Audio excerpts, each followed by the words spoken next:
at 2:15. It's me, your professor, Shante White. We had a great first week, so let's get started with our week 2 overview. Let's go.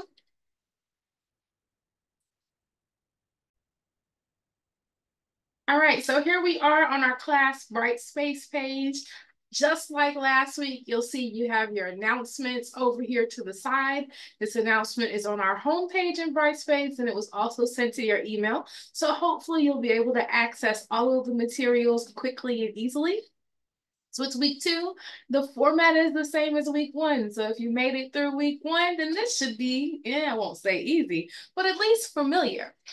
So I am going to first go to the link that says content, going through the hard way here.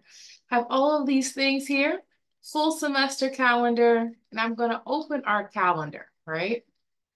Each week, the calendar, the current week is the first thing that you see. Again, I suggest you use it as a checklist. So there are things to watch, starting our novel, Kindred by Octavia Butler, which is one of my lifetime favorite reads. I cannot tell you how many times that I've read this book. I was so excited when they're like, oh, we're going to do a television show. The television show was garbage, but the book is awesome.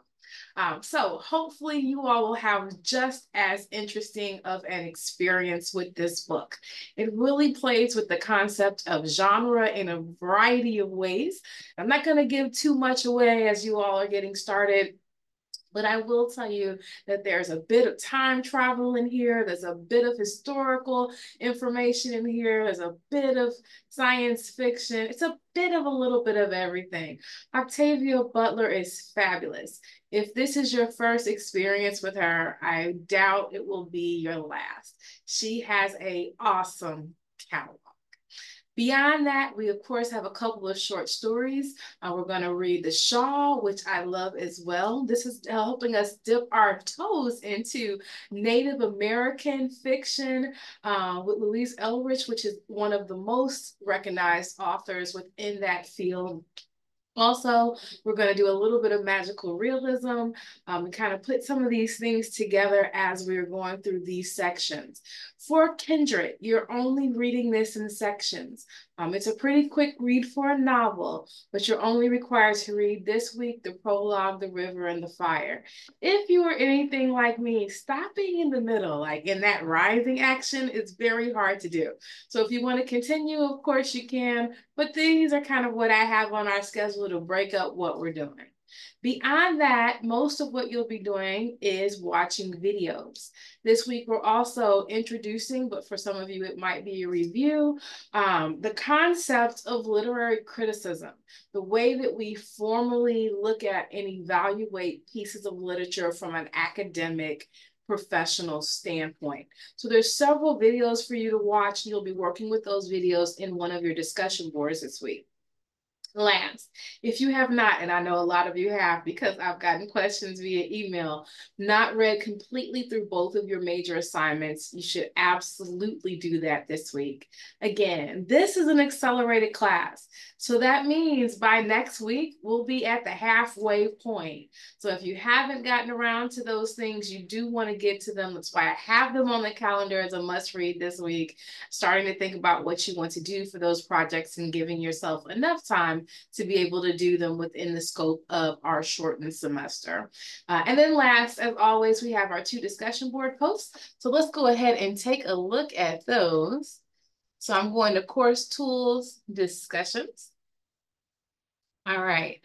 So in our literature concepts ones, you'll see that just like I said, we have Reading Like a Scholar, the videos that I want you to watch on various types of literary criticism. And then I want you to use one of those to analyze one of the pieces of literature that you're working with. So you'll have some options here to do that, however you want to do that. In the subject line, I'm just asking you to tell me which one of these pieces of literature you've chosen to focus on for this discussion board. And then your second discussion board, I know they're kind of out of order here. interestingly enough. It's going to be about literature elements. So in the first one about literary criticism, I told you can use anything on the calendar that you want to talk about in terms of the readings that are assigned to you. It could be something from last week, this week, and some of you have even done advanced reading, so something that's on the calendar to come. But in number 3, for literature elements, I've given you a list of just the 5 things that I want you to pick from for this discussion board thread. Once you've done that, I want you to pick one literature element off the handout that I've given to you in this link and tell me how you recognize that particular element in whichever of the readings you're choosing, why you're picking that one. Do you think they do it well? Whatever it is that you want to say about that literature element in that particular piece of reading.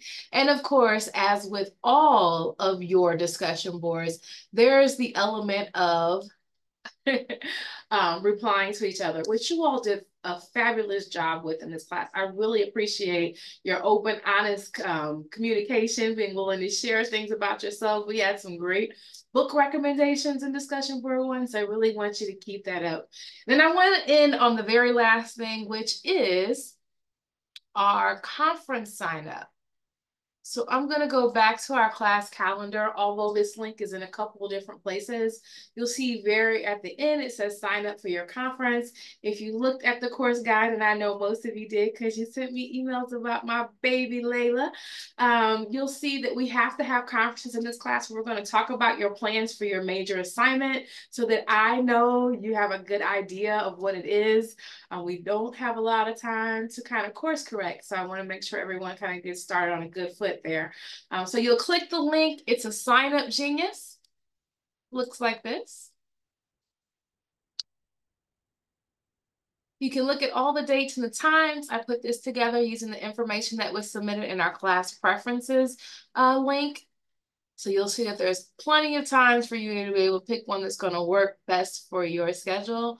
Once you do that, you'll see, hey, I want to go Tuesday at 11:15. There's a button that says sign up, but that's not the end, right?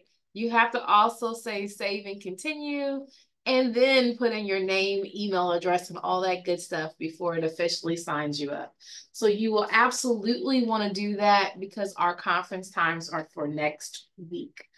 So by then, when you show up for your conference, you should have signed up for the conference, read over the assignment, thought a little bit about, what you plan to do so that we can discuss those things within your conference. And I know that feels like a lot because it is. Again, it's an accelerated class. As always, if you have any questions or comments or concerns, just send me an email and I'll get back to you. Have a blessed week.